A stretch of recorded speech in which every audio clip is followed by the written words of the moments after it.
असलामुअलैकुम। Welcome to एमराद। आज हम बात करने जा रहे हैं अमेरिका और तुर्की के दरमियान फिर से कुर्बतें बढ़ना स्टार्ट हुई हैं। उसकी रीज़न कुछ यूं है कि अमेरिका के जो सदर हैं जो बाइडन, उन्होंने ऐलान किया है, उन्होंने अपनी कांग्रेस यानी कि लॉ मेकर की जो पूरी की पूरी वहाँ एक शूरा बैठती है, उन्हें कहा है कि तुर्की के लिए जो F-16 ब्लॉक 70 एयरक्राफ्ट की सेल है उसे अप्रूव कर दें, क्योंकि तुर्की से हम जो काम लेना चाहते थे तुर्की ने वो काम कर दिया है।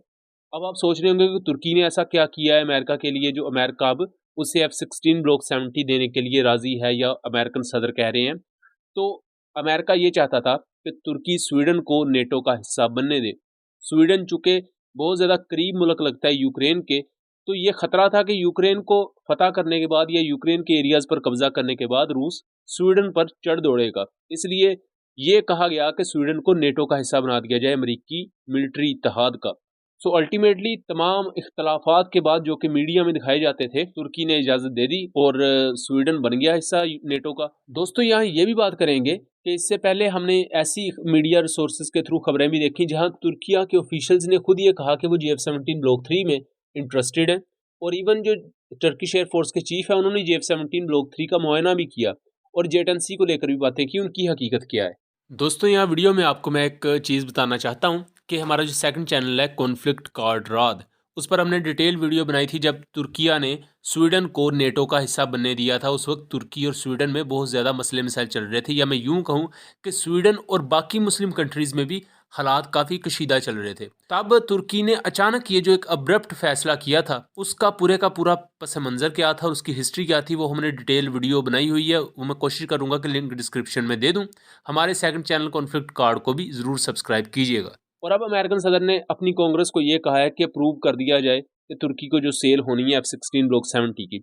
F-16 ब्लॉक 70 तुर्किश एयरफोर्स के लिए और तुर्किया की सोवरेनिटी और सालमियत के लिए इस वक्त एक हद तक मौतो हयात का मामला बने हुए हैं, क्योंकि तुर्की का जो मुखालफ मुल्क है ग्रीस, जिसे हम उर्दू में यूनान कहते हैं, उसके पास फ्रांस के राफेल एयरक्राफ्ट भी हैं और इसके अलावा उसके पास F-16 वाइपर यानी कि F-16 ब्लॉक 70 भी मौजूद है। इससे आपको अंदाजा होगा कि वो किस लेवल तक पहुंचे हुए हैं। और तुर्की अभी भी वो पुराने F-16 ब्लॉक 50 और ब्लॉक 40 इस्तेमाल कर रहा है। तुर्की ने इसी दौरान ऐलान किया कि वो अपने F-16 को खुद से अपग्रेड करेगा, जिसे ओजगूर अपग्रेडेशन प्रोग्राम कहा जाता है। लेकिन ये बात मैंने पहले अपनी माजी की वीडियोस में भी कही थी कि ओजगूर प्रोग्राम बेशक एक अपग्रेडेशन है और तुर्की उसके बारे में जितने मर्जी दावे करे, लेकिन चूंकि अमेरिका का ही बना हुआ F-16 है, उसके सोर्स कोड अमेरिका की लॉकहीड मार्टिन कंपनी के पास है, तो कोई भी दूसरा तीसरा जितना मर्जी कहें कि हम F-16 को समझ गए हैं, वो कभी भी एक अमेरिकन कंपनी की तरह F-16 को अपग्रेड नहीं कर सकते, क्योंकि सोर्स कोड ही उस अमेरिकन कंपनी के पास है। ओसगोर अपग्रेडेशन एक अच्छी अपग्रेडेशन है, F-16 की काबिलियत को बढ़ा देती है, लेकिन ये कभी भी F-16 को ब्लॉक 70 के स्टैंडर्ड तक नहीं लेकर जाती। अब यहाँ एक और अहम क्वेश्चन खड़ा हो रहा है कि इससे पहले जो टर्किश ऑफिशियल्स ने JF-17 ब्लॉक 3 की बात की, फिर जेटेंसी को खरीदने की भी बात की, रशियन Su-35 को खरीदने की बात की, और इवन जो टर्किश प्रेसिडेंट है रजब तैयब उर्दुगान, उन्होंने अपनी एक स्पीच में इनडायरेक्टली कहा कि अमेरिका हमें जहाज ना भी दे तो हमारे मशरकी साइड पर कुछ लोग मौजूद हैं, मतलब हमारे दोस्त मुल्क, उनसे हम जहाज ले लेंगे। वो क्लियर इंडिकेशन थी जेटेंसी और JF-17 ब्लॉक 3 की तरफ, और उस वक्त हमने इस चीज़ को कवर भी किया। उस वक्त भी मैंने एक बात कही थी कि ये एक प्रेशर बिल्डिंग टैक्टिक्स हो सकती है, मतलब कि अमेरिका पर प्रेशर बढ़ाने के लिए कि आप हमें F-16 ब्लॉक 70 ना भी दें तो हम दूसरी कंट्रीज से ये जहाज खरीद सकते हैं। सो यहाँ जो JF-17 ब्लॉक 3 को लेकर चीज़ें हैं और जेटेंसी एयरक्राफ्ट को खरीदने के बारे में जो चीज़ें हैं, और इस वक्त सोशल मीडिया पे या मुख्तलिफ जो लोग हैं इस बारे में बात कर रहे हैं, मैं अभी भी यही समझता हूँ ज़ाती तौर पर कि अभी भी चीज़ें बहुत ज़्यादा ग्रे हैं, क्योंकि अभी जो बाइडन ने ये बात कही है अपनी कांग्रेस को कि सेल को अप्रूव कर दें। 40 F-16 ब्लॉक 70 नए खरीदने हैं तुर्की ने, 80 अपग्रेडेशनल किट्स खरीदनी है, तो मिला जुला कर 120 F-16 ब्लॉक 70 उनको मिलेंगे और इसकी टोटल कीमत होगी $20 बिलियन। और यहाँ अगर देखा जाए तो ये एक तो काफ़ी ज़्यादा ओवर प्राइस भी लग रहा है। इसको लेकर तुर्की ये भी चाहता है कि प्राइस कम हो, और अमेरिका पिछले 2 सालों से यही करता आ रहा है कि 3-4 माह बाद ये ऐलान कर दिया जाता है कि F-16 ब्लॉक 70 दिए जाएंगे। उसके बाद कांग्रेस नहीं मानती, या इनकी कोई कांग्रेस तुर्की के खिलाफ कोई बिल पेश कर देती है, मामला फिर ठंडा हो जाता है।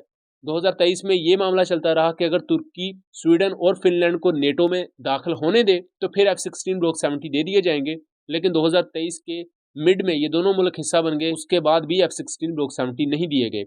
कान एयरक्राफ्ट को देखा जाए तो वो अभी अपने डेवलपमेंट फेजेज में है, उसको कई साल लगेंगे अभी मैच्योरिटी की फेज तक जाने के लिए।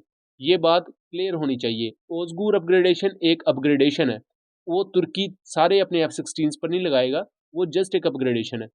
और इसी वजह से भी मामला लटका के रखा हुआ है अमेरिका ने। अमेरिका भी इसे बाकायदा एक खेल की तरह ही देख रहा है कि ना तो वो क्लियरली कह रहे हैं कि आपको प्रोवाइड इस टाइमलाइन में कर दिए जाएंगे और ना ही वो प्रॉपरली इनकार कर रहे हैं, क्योंकि अमेरिका भी चाहता है कि तुर्की को ना तो बिल्कुल खुद से जुदा किया जाए और ना ही बिल्कुल उसे अपने करीब किया जाए, जो इस वक्त हालात हैं। और तुर्की भी अपने मफादात को देख रहा है। तुर्की भी वक्तन फ़ोक्तन कह देता है कि हम दूसरे कंट्री से फाइटर जेट्स खरीद लेते हैं, जिस पर दोबारा से शोर उठ जाता है कि जेट-एन-सी या रशियन Su-35 या इवन जो चाइनीज़ पाकिस्तानी GF-17 ब्लॉक 3 है, उसकी तरफ तुर्की आ जा सकता है।